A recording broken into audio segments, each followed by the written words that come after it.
Welcome to Top Mod Productions. Today we're taking a look at a saturator that is my favorite, but also based on a saturator from a world-renowned studio.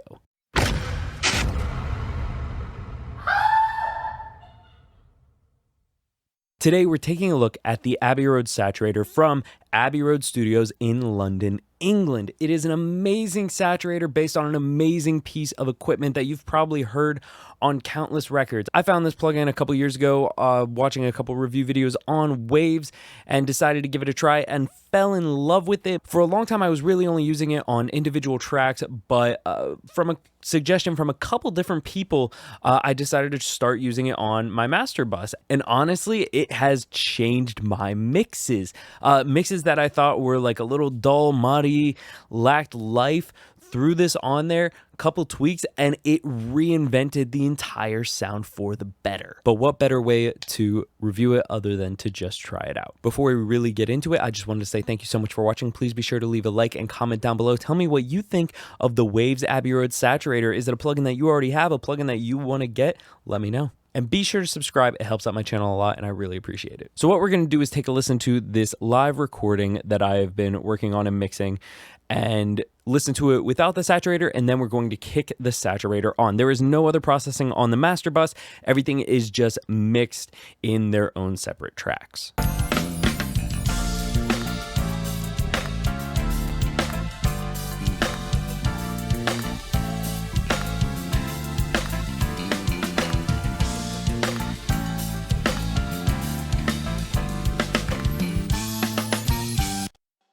And then kicking the saturator on.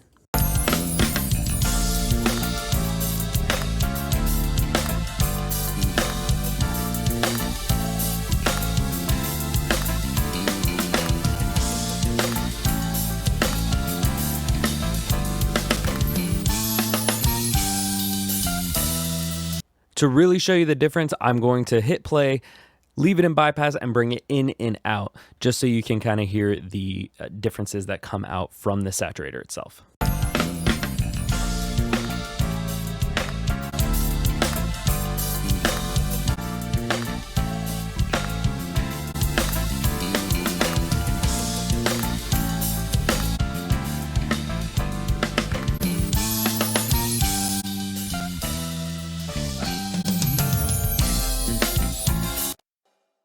So going through everything, you have a general input level control. Normally I don't touch it too much unless I meter it on the input and see that it is peaking, which of course is all that you need to do. After that, you have the selection to have the saturator saturating the mid, the side, or the stereo. So mid would be in the center of your mix if you're working in a stereo mix. Side is working only on the sides, and stereo is of course working in stereo. It is hitting the full spectrum. Next, you have a pre-EQ, so you can do some slight EQ adjustments before going into the saturation. You have a high shelf and a low shelf, as well as one EQ band in the middle. After that, you move over, and you saw I had the meter in and out that I was messing with. From there, you have a phase switch, which has to do with the compander. With the phase switch, the reversing the phase of the compander module tends to lend the effect more towards a pulling rather than pushing. It can result in significant change in character depending on the sound of the tracks that you're working with. From there, you have the ratio, and the way the ratio works in this is that the lower the ratio, the more that the low end frequencies are being saturated and distorted a little bit. The higher the ratio, the more the high end frequencies are being distorted and affected. And it can turn a little bit more into a crunch sound when you have it turned up higher. From there, you have the crossovers, and these kind of like choose the areas in which there's a little bit of a dip in the EQ. You have a lower crossover that goes 80, 160, and 380 or off. And then you have a high one, which is 3K, 1.5K, 750, and off. From there, you have the blend to blend the compander into the whole mix. After that, you come to the saturator, which to me is the most important part of this whole plugin.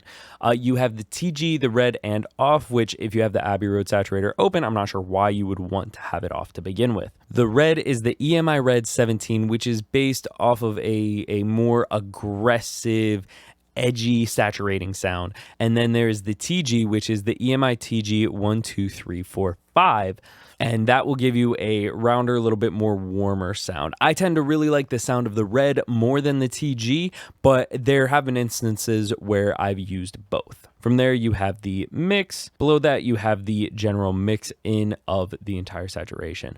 Coming over to the right, you have the output as well as a post EQ, just like the pre EQ. So if there are any specific frequencies that are coming through from the saturator that are just a little too harsh, you can mess with it here. One thing that's really great about saturators as well is that without really giving you a noticeable actual dB boost on your master fader, it can make it feel like you are getting a louder result. What I mean by that is that my master fader will see less than a 5 dB difference in level just by turning on my saturator, but it will sound like it has jumped much farther than that. Like I said, this is one of my favorite saturators, and you can see why. It sounds amazing on this master bus. But you can use it for more than that. If you go into the presets, you have presets for individual channels, synth boosters, stereo background vocals, pure destruction, which I'm assuming is just like crazy distortion and saturation, guitar driver, fat electric guitar, low frequency bypass. You can have styles based on specific artists and producers, factory settings for bass crunch, drum bus, drum room crunch, metal guitars, all of these presets, and it shows you that it can be used in a multitude of ways. To continue showing you what it can be used on, I'm gonna take it, throw it on my drum bus here. We're going to load up the factory drum bus settings, solo up the drums, put the Abbey Road saturator in bypass, take a listening pass, and then kick it back on.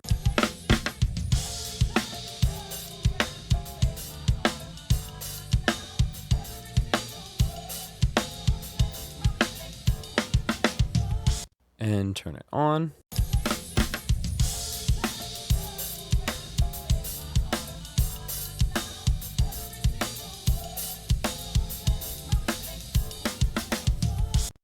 All right, that brings out the punchiness of the track. I can see why you would use this. I'm not sure if I like how it sounds for this specific track, just because I knew what the artist was going for, but I like the sound. I honestly do think that it works really well. You can see with this drum bus that it has the ratio lower, so it's hitting that low end a little bit more than it is the cymbals and snare. Next, we're gonna take the saturator, throw it onto my bass channel, and we're gonna load up the bass crunch, and we're gonna see how that sounds on here. Again, starting in bypass and then turning it back on.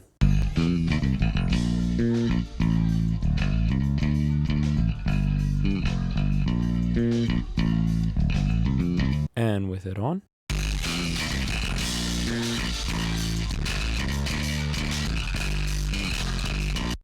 Okay, so it's a lot of saturation, a lot of crunch on there.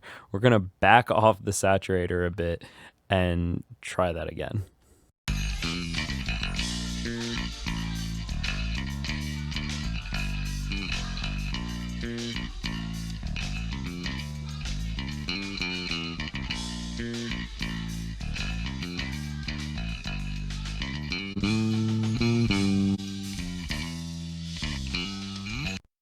If you were going more for a rock metal sound, this is what I would use.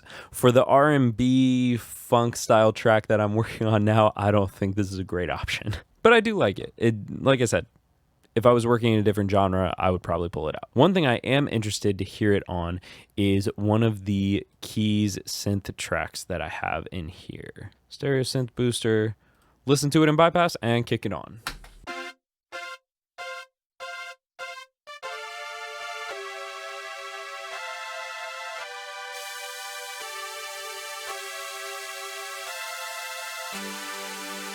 We're gonna back off the input a little bit just because I saw the levels going crazy. I'm gonna try playing that back, kicking it on and off just to really notice the difference here.